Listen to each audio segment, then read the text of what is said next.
우리 시간과 같이 한 목소리로 공부하겠습니다. 그는 실로 우리의 질고를 지고 우리의 슬픔을 당하였거늘 우리는 생각하기를 그는 징벌을 받아 하나님께 맞으며 고난을 당한다 하였노라. 그가 찔림은 우리의 허물 때문이요 그가 상함은 우리의 죄악 때문이라. 그가 징계를 받음으로 우리는 평화를 누리고 그가 채찍에 맞음으로 우리는 마음을 받았도다. 우리는 다 양 같아서 그릇 행하여 각기 제 길로 갔거늘 여호와께서는 우리 모두의 죄악을 우리에게 담당시키셨도다. 아멘. 우리가 이제 기도의 12번째 날인데 이제 얼마 남았죠. 우리가 이 그 사순절 기간에 고난 주간에 묵상해야 될 것들이 주님의 그 나를 향하신 그 십자가의 은혜가 얼마나 놀라운지 이 사실을 우리가 이렇게 더 많이 깨닫고 이 십자가를 묵상하면서 주님 앞에 더욱더 가까이 나와야 될 줄이 있습니다. 네. 예수님께서는 신성이 충만하신 분이에요. 그럼에도 불구하고 자기를 낮추셔서 가장 낮은 곳으로 임하셨고 그리고 또 자기를 비워서 음부까지 내려가셨습니다. 그리고 또한 그렇게 죽고 부활하심으로 말미암아 온 세계 주가 되시고 하나님께 큰 영광을 돌린 줄 믿습니다. 우리의 죄가 그대로 있는 한 하나님 우리의 심판자가 되시 아버지가 될 수가 없어요. 그러나 예수님께서 하나님과 우리 사이의 중보자가 되기 위해서 친히 자기를 비우시고 자기를 희생을 하셨다는 거예요. 그래서 예수님께서 우리가 받아야 될 그 벌을 대신 받으시고 십자가에 달리신 거예요.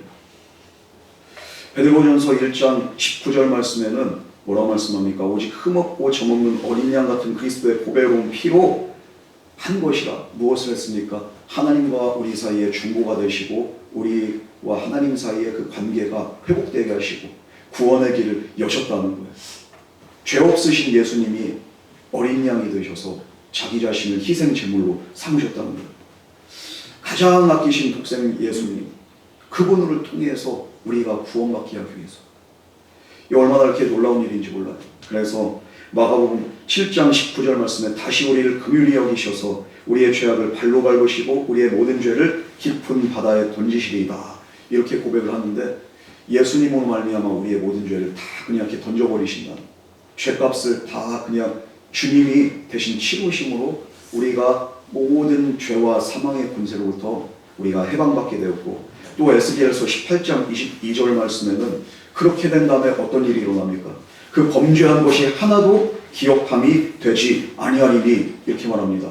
예수님이 대신 죽으심으로 그 예수님을 믿는 자들에게는 모든 죄가 사해짐으로 이제는 어떻게 됩니까? 하나님이 하나도 기억하지 않으신다는 거예요. 여러분, 그래서 우리 주님은 우리의 죄를 속하시기 위해서 이 땅에 오셨고 고난당하신 줄 믿으시기 바랍니다. 오늘 우리는 우리의 허물과 죄 때문에 죽으시고 형벌받으신 이 예수님의 고난으로 말미암아 우리가 속량받았다는 그 사실을 그것을 인식을 해야 됩니다. 예수님이 다 치우셨다는 것. 이것을 우리가 이렇게 깨닫는다고 우리가 언제나 감사할 수 있어요. 왜 하나님이 내 기도 안 들어주시고 왜 내 소원 안 이루어주시고 하나님이 왜 나한테 이 정도밖에 은혜를 안 주십니까? 이건 너무 은혜를 몰라서 그래요. 이미 아들 예수 그리스도를 우리에게 보내시고 그리고 또 그 예수님을 십자가에 달려 죽게 하심으로 저와 여러분에 대한 그 놀라운 사랑을 우리 하나님께서는 확증하신 줄 믿으시기 바랍니다. 이 사실을 우리가 깨달으면 언제나 주님께 감사할 수밖에 없습니다. 그러면은 왜 주님의 고난이 저와 여러분에게 상관이 있을까요? 이것을 그 몇 가지를 나눠보려고 합니다. 첫 번째로는 우리 예수님은 아버지의 뜻을 이루기 위해서 고난을 자처하셨는데 마태복음 26장 42절 말씀에 아버지의 뜻대로 이루어지리라 이렇게 말씀하셨습니다. 하나님과 사람만 그렇게 관계되었던 그렇게 에덴의 평화가 어떻게 됩니까? 사탄이 중간에 개입함으로써 이 평화가 깨집니다.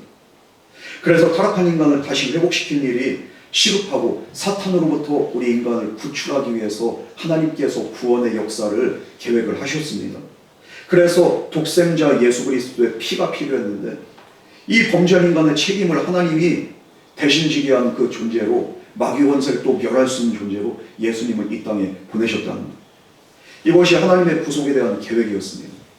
그리고 예수님의 고난이 하나님의 예정대로 이루어짐으로써 하나님의 뜻대로 이루어짐으로써 우리에게 구원의 길이 열렸기 때문에 하나님의 뜻 안에서 이루어진 모든 계획 이것은 저와 여러분을 위한 계획이고, 그래서 예수님의 고난이 저와 여러분과 직접적인 관계가 있는 줄 믿으시기 바랍니다. 하나님이 계획하셨고 예수님이 완성하신 거예요. 그게 바로 구원입니다. 두 번째로 예수님께서 왜 이 십자가를 지시고 고난당하셨는가? 바로 우리의 인간사의 그 모든 고난과 질고를 예수님이 대신 짊어지시고 감당하기 위해서 이 땅에 오셨다는 거예요. 오늘 말씀 4절 말씀 보면 그는 실로 우리의 질고를 지고 이렇게 말씀하셨습니다. 또 우리의 슬픔을 당하였거늘 이렇게 말씀하고 있습니다. 우리의 질고를 지셨다는 거예요. 육신의 고통, 마음의 고통, 이것을 다 짊어지셨다는 겁니다. 육체의 고통은 질고고 마음의 고통은 슬픔입니다. 이 두 가지가 인간의 그렇게 고통을 대표하는 건데, 마음의 병과 몸의 병, 주님은 많은 병자를 살리셨을 뿐만 아니라 우리를 위해서 십자가에 달려서 그 모진 고통을 다 당하심으로 우리 예수님께서는 죽은 자도 살리시고, 그리고 또 우리의 모든 그 연약함까지도 고치신 거예요. 우리를 위해서. 오늘 송영희 집사님 그 신방을 갔다 오는데 병상 이렇게 모르신 분도 계시지만 그냥 모른 척 해주세요. 집사님이 그냥 이렇게 좀 많이 부담스러워하셔. 이 고난 주간에 어떻게 됐어? 교통사고가 났어요. 이렇게 그냥 열심히 기도하고 그래도 다 참석하시고, 그래서 집사님이 이번 고난 주간에도 이렇게 은혜 가운데 잘 가시는데, 그런데 갑자기 그냥 차 사고가 나서, 그래서 갔더니 하필이면은 예수님이 고난 주간에 어디에 못이 박히셨어요? 손과 발에 못이 박혔는데 수술을 하셨어요. 차 사고 때문에 피를 박으셨어요. 그래서 집사님한테 그냥 먼저 전화, 아유 주님 고난 당하시니 고난 주간에 주님은 손과 발에 못이 박히시고 우리 집사님은 다리에 핀이 박히시네. 그러니까 그냥 우스갯소리로 하는데 아멘 하시는 거예요. 집사님. 아멘. 그게 와닿는 거죠. 그러면서 집사님이 오늘 말씀하시는 게, 우리 주님은 마취 주사도 안 맞으시고, 그리고 그냥 이렇게 진짜 이렇게 무통 주사 맞으신 것도 아니고, 나 그냥 이렇게 마취 주사 해가지고 했는데도 핀 4개를 박으니까 너무 아프더라는 거예요. 우리 주님 얼마나 아프셨을까? 이러면서 그 눈에 눈물이 글썽글썽 하시는데, 그러면서 주님의 은혜에 더 감사하게 되는 거예요. 우리의 그 아픔을 주님께서 대신 짊어지시기 위해서 이 모진 고난을 당하셨다는 거예요. 여러분, 이 사실을 깨닫는다면 우리의 모든 인생사의 아픔들도 우리를 위해서 대신 고난 당하신 예수님 앞에 다 가지고 오셔서 이 우리의 모든 보따리들, 짐들 다 내려놓고서 주님 앞에서 온전히 화목하고 평안 누릴 수 있는 저와 여러분들에게는 주님을 축원합니다. 우리를 너무 사랑하셔. 그래서 우리를 위해서 이 모진 고통을 당하셨는데 진통제도 없고 그냥 진짜 무통주사도 없이 예수님은 순전히 그 고통을 온전히 그냥 다 당하셨다는 거예요. 왜요? 저와 여러분을 사랑하기 때문입니다. 그러므로 우리의 마음의 질병뿐만 아니라 우리의 육신의 질병이 있는 사람들도 주님 앞에 나와서 힘들면 힘들다고, 아프면 아프다고, 주님 나 너무 아파요, 너무 힘들어요, 우리 주님 앞에 이렇게 고백할 때 주님께서는 오늘도 그 못자국난 손길로 저와 여러분의 그 아픔을 만져주시고 치료해 주실 줄 믿습니다. 우리가 이렇게 또 주님께서 왜 고난당하셨나? 우리 죄악을 인해서 주님께서 고난당하셨습니다. 5절 말씀에 보면은 뭐라고 합니까? 그가 찔림은 우리의 허물 때문이요 그가 상함은 우리의 죄악 때문이라, 죄 때문이라고 말합니다. 로마서 6장 23절 말씀에 분명히 말합니다. 죄의 값은 사망이라고 합니다. 죄의 값이 있는 이상 갚아야 될 의무가 있어요. 우린 채무자였어요. 갚지 않으면 그 값이 탕감되지가 않아요. 없어지지가 않습니다. 그러나 예수님께서는 우리의 죄값을, 우리가 정말로 갚을 수 없는 이 죄값이 있는데 대신 갚아주시는 거예요. 에베소서 1장 7절 말씀에 그래서 우리는 그리스도 안에서 그의 은혜의 풍성함을 따라 그의 피로 말미암아 속량 곧 죄사함을 받았느니라. 속량 받았다는 거예요. 속량이란 말은 무슨 말입니까? 바로 내가 갚을 수 없는데 다른 사람이 대신 이것을 갚아주고 이 사람을 사면해주고 면제해주는 게, 그게 바로 속량이라는 거예요. 내가 죄로 인해서 내가 그냥 이렇게 노예가 되고 사탄의 노예가 되고 죄의 노예가 되고 사망 권세의 노예가 됐습니다. 그러나 이 노예 상태에 있는 저와 여러분들을 누가 속량해 줍니까? 바로 예수님이 핏값으로 속량해 줬다는 거예요. 엑사고라조라고 해서 이게 상업용어인데요. 노예를 그냥 돈 주고 사서 이 사람을 풀어주는 거예요. 예수님이 그렇게 하셨다는 거예요. 요즘에 사람 몸값이 얼마나 되겠습니까? 몸값에 대해서도 이렇게 참 이렇게 천차만별이겠지만 요즘 국제 결혼 하신 분들 있잖아요, 그죠? 국제 결혼을 하면은 뭐 베트남이 됐든 캄보디아가 됐든 여기서 그냥 신부들하고 국제 결혼을 이렇게 그 업체를 통해서 성사하는데, 야, 그 국제 결혼도 옛날은 그렇게 뭐 얼마 안 됐을지 모르지만 요즘에 비싸더라고요. 적어도 한 2, 3천에서 이게 또 아가씨가 입으면 5천만 원까지 가. 이걸 왜 이렇게 많이 이렇게 돈을, 이거 국제 결혼도 진짜 이렇게 돈 없으면 못하는 시대. 어떻게 보면은 매매혼이라고 할 수 있잖아요. 그런데 여기에서 이제 이렇게 매매혼이지만 베트남에서 이제 이렇게 오고 동남아에서 오신 그분들은 처자들이 시골이나 뭐 이런 데서 진짜 한 달 그렇게 월급 해봤자 10만 원도 못 버는 그런 상황에서 이렇게 살다가 그러다가 매매혼이라도 해가지고 남편, 좋은 남편 만나잖아요. 그러면은 한국 와서 활짝 피시는 분들이 계세요. 돈 많은 남편, 반듯한 남편 만나서. 그런 분들의 입장에서 어떻게 됩니까? 내가 평생 비행기를 탈 일도 없고, 그리고 내가 평생 이 시골에 벗어날 일이 없는데, 이 매매혼이지만 누군가가 이렇게 날 위해서 이렇게 값을 이렇게 우리 친정에다가 지불하고 해서, 여기서 시골에서 그냥 이렇게 탈시골에서, 그리고 이렇게 비행기 타고 이렇게 국외로 나. 그런데 또 잘 사는 집안으로 가서 거기서 이렇게 며느리 하면서 이렇게 또 신혼생활도 잘하고, 근데 또 좋은 남자 만나서 그냥 이렇게 사랑도 많이 받고, 이 사람 입장에서 어떻습니까? 완전히 인생이 핀 거예요. 그런데 주님께서 저와 여러분들께 속량한 건 이런 경험을, 이렇게 개념을 떠나서 어떻습니까? 우리가 아예 벗어날 수 없는 정말로 절망적인 상태에서 지옥에 갈 수밖에 없는 이 절망적인 상태에서 예수님께서 피로 값을 주시고 저와 여러분을 그 구덩이에서 끄집어낸 줄 믿으시기 바랍니다. 우리 송 집사님이 오늘 이렇게 말씀하시는 간증을 하나 하더라고요. 차한테 치였는데 보니까 차한테 다리가 이렇게 깔렸었어요. 어떻게 했는지. 그리고서 정신을 이렇게 눈 떠보니까 어때요? 얼굴 바로 옆에 이렇게 차 바퀴가 있더래요. 좀만 더 앞으로 갔으면 어떻게 될 뻔했겠어요? 진짜 끔찍한 일이 일어나잖아요. 야, 이건 진짜 집사님 간증이다. 진짜 집사님 이건 하나님의 간증이에요. 진짜 살아있는 증거 아닙니까? 맞다는. 그러면서 집사님이 한 게, 우리 주님이 내가 뭐라고 나를 그냥 이렇게 구덩이에서 끄집어내시고 망할 수밖에, 멸망할 수밖에 없는, 우리 집사님이 좀 그냥 이렇게 교회를 이렇게 반대했겠습니까?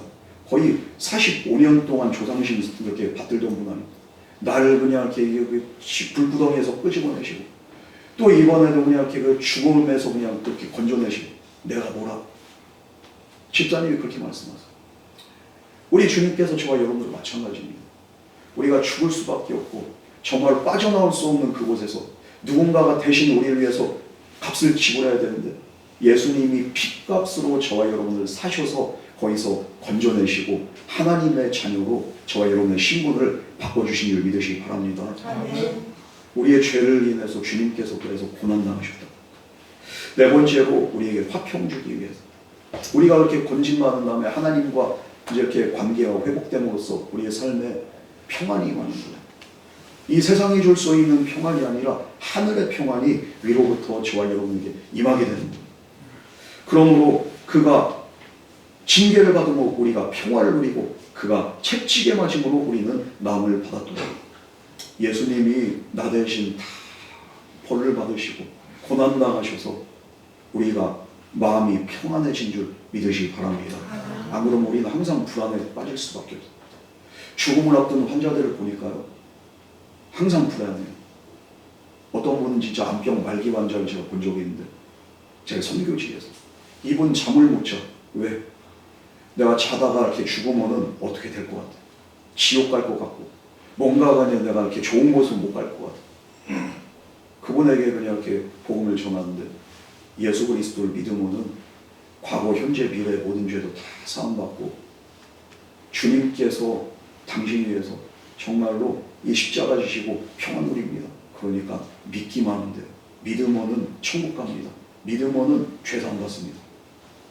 그러고서 이렇게 갔는데 이 할머니가 이렇게 또 한 번 이렇게 더 받죠. 그래서 또 돌아가시기 전에 이게 좀 어머니가 이렇게 한 번 이렇게 더 와달라고 해서 갔는데 예수님께서 당신의 죄를 사신 거 믿습니까? 믿는다. 예수님이 함께 하시기 때문에 당신 천국 가는 거 믿으시죠? 마음에 평안하시죠? 고개를 끄덕끄덕. 그러고서 이렇게 또 제가 돌아온 길에 2시간 후에 전화를 받습니다. 어머니가 하늘나라 가셨다는 거예요. 이 평안 가운데 가신 거죠. 이 모든 것들이 진짜 죄의 문제가 해결되고 천국에 대한 확신이 생기니까 은혜 가운데 영광 중에 하늘나라를 가는 거예요. 여러분, 오늘 저와 여러분도 마찬가지입니다. 예수님이 아니면 우리 인생 비참하고 우리 인생 불안할 수밖에 없고 죽음이 두려울 수밖에 없습니다. 죽음이 두렵지 않는 이유는 뭡니까? 우리에게는 분명한 것은 천국의 은혜가 있기 때문인 줄 믿으시기 바랍니다. 마지막으로 우리로 하여금 예수님의 그 발자취를 따르게 하기 위해서 예수님이 먼저 고난 당하신 거예요. 베드로전서 2장 21절 말씀에 그리스도께서 너희를 위하여 고난을 받으사 본을 끼쳐 그 자취를 따라오게 하셨느니라. 먼저 고난 받으신 건 본을 보이신 거예요. 그리고 우리도 예수님과 같이 비록 목에 칼이 들어온다 할지라도 이 생명의 길, 십자가의 길 걸어가라고 주님께서 먼저 앞서서 그 길을 가신 줄 믿습니다. 우리가 좀 전에도 찬양 불렀잖아요. 주님이 홀로 가신 그 길 나도 따라가고. 그런데 얼마나 따라갑니까 우리가?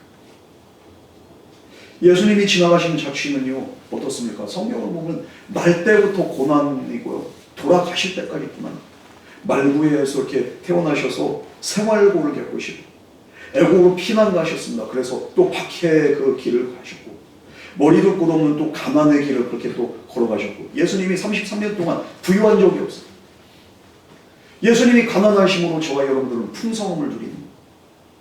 또 바리새인들의 모함이 있었고 고향 사람들이 배척을 했고 그리고 제자들 또한 마지막 순간에 배교를 하고 예수님 배신했습니다.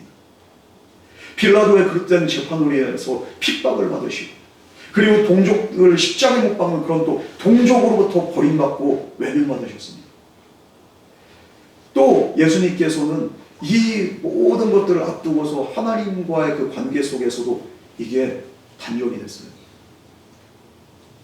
그리고서 십자가를 지고서 올라가신 그 갈보리 산에서 예수님은 못을 박히시고 죽으십니다. 이 모두가 쓰리고 아픈 흔적이고 발자취죠. 베드로 말년에 이 예수님의 발자취를 따라가기에 너무 버거워서 한번 도망간 적이 있어요. 그러다가 다른 길로 가다 주님이 다시 오신 거예요. 주여 어디로 가시나이까? 코바리스 도미네. 이렇게 얘기를 하니까 네가 버리고 간 저 교회 성도들 그들을 위해서 내가 다시 십자가에 그냥 이렇게 그들 위해서 십자가에 달려주기 위해서 내가 고난받아도 다시 한다. 거기서 베드로가 예수님 앞에 이렇게 무릎 꿇고 회개하고 다시 돌아가고 결국에는 십자가에 거꾸로 달려 그렇게 마지막을 맞이하게 됩니다. 주님의 자취를 따라서 십자가의 길을 결국에는 가게 되는 거죠. 과거의 모든 성도들이 그렇습니다. 예수님 발자취를 따라서 순교하고 그들은 투옥당하고 화형당했습니다. 그러면서도 구차하게 생명을 위해서 그들이 그 목숨을 구걸하지 않았습니다. 왜요? 예수님이 가신 그 길을 그들도 감사하게 따라가기 위해서. 왜냐하면 예수님이 먼저 본을 보이셨기 때문이죠. 많은 순교자들이 그 자취를 따라서 죽는 것을 가장 큰 영광으로 삼았습니다. 예전에도 이렇게 제가 신학교 다닐 때 우리 동기 중에서 참 유별난 친구가 있었는데 어떤 친구는 아니 예수님을 위해서 이렇게 그 순교의 영광까지 가고 싶다는 거 누가 요즘에 이렇게 그렇게까지 핍박을 합니까? 우리나라에서 그 순교 당하려면 해외로 가야지. 그런데 우리가 비록 이 나라에서 이렇게 우리가 순교가 어렵다 할지라도 그 순교자적인 그 정신을 주님 가신 그 길을 정말 남들이 외면해도 우리가 걸어갈 수 있다면 분명한 것은 우리 안에 예수 그리스도의 그 십자가의 흔적이 있다는 그게 바로 우리의 삶을 통해서 나타난 십자가의 삶입니다. 여러분 주님 말씀하시기를 요한복음 16장 33절 말씀에 뭐라고 말씀하십니까? 너희가 세상에 있을 때는 환난을 당하나 안심해라. 걱정하지 마라. 내가 세상을 이겨노라. 예수님이 이렇게 말씀하세요. 우리가 욕을 받지만 욕을 먹지 않고요. 욕하지 않고 고난을 받지만 발악하지 않고 그리스도가 우리를 정말로 함께한다는 그 믿음 안에서 승리할 수 있는 것은 왜 그렇습니까? 오늘도 우리보다 앞서서 십자가에 달려주신 예수님께서 저와 여러분의 고난에 동참하시기 때문에 우리가 모든 상황 속에서도 예수님과 함께 모든 것을 넉넉히 이긴 줄 믿으시기 바랍니다. 침묵이라는 그 소설 어저께도 이렇게 말씀드렸지만 거기서 그러잖아요. 주님 왜 침묵하십니까? 침묵한 게 아니라 너와 함께 고난에 동참하고 있는 거예요. 예수님이 그렇게 말씀하시는 거예요. 우리를 위해서 고난 당하시는 주님께서 분명한 것은 저와 여러분의 고난 가운데 오늘도 함께 하신다는 거예요. 여러분 그러므로 마태복음 7장 13절 14절 말씀은 주님의 말씀입니다. 좁은 문으로 들어가라. 멸망으로 인도하는 문은 크고 그 길이 넓어 그리로 들어가는 자가 많고 생명으로 인도하는 문은 좁고 길이 협착하여 찾는 이가 적음이라. 좁은 문으로 들어가라고 하시기 전에 우리 예수님이 먼저 그 십자가의 좁은 길을 통과하셔서 그 길을 열으신 줄 믿으시기 바랍니다. 그러므로 우리가 주님 따라가겠다고 결단하면서 우리가 즐겁게 우리가 정말로 주님을 따라갈 때 우리의 영이 기뻐하고 우리가 삶은 힘들 수 있지만 우리 안에 영이 기뻐하는 그런 복된 삶을 살게 되는 거예요. 우리 이 고난 주간에 주님의 그 십자가를 더 묵상하면서 감사하면서 정말로 나도 주님 닮아가게 해주세요. 내가 주님의 길을 나도 그 발자취 따라갈 수 있는 믿음 나에게 오게 해주시옵소서. 그리고 나를 위해서 고난당하신 주님의 그 은혜, 그 사랑 내가 언제나 마음에 품고 감사하며 살아갈 수 있는 믿음으로 주여 나를 변화시켜 주시옵소서. 우리가 이렇게 고백할 수 있는 저와 여러분 되기를 주님으로 축복합니다.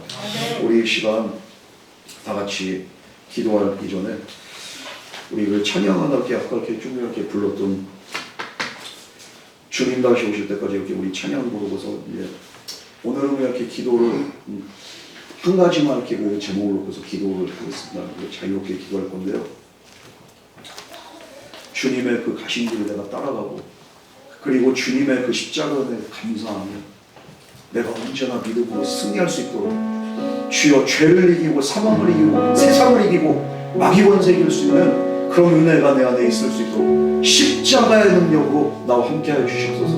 우리가 간절하게 기도하면서 개인적인 그 기도 제목도 하나님께 아뢰며 주님 앞에 간절히 기도할 수 있는 오늘 이 시간 되기를 원합니다. 주님 다시 오실 때까지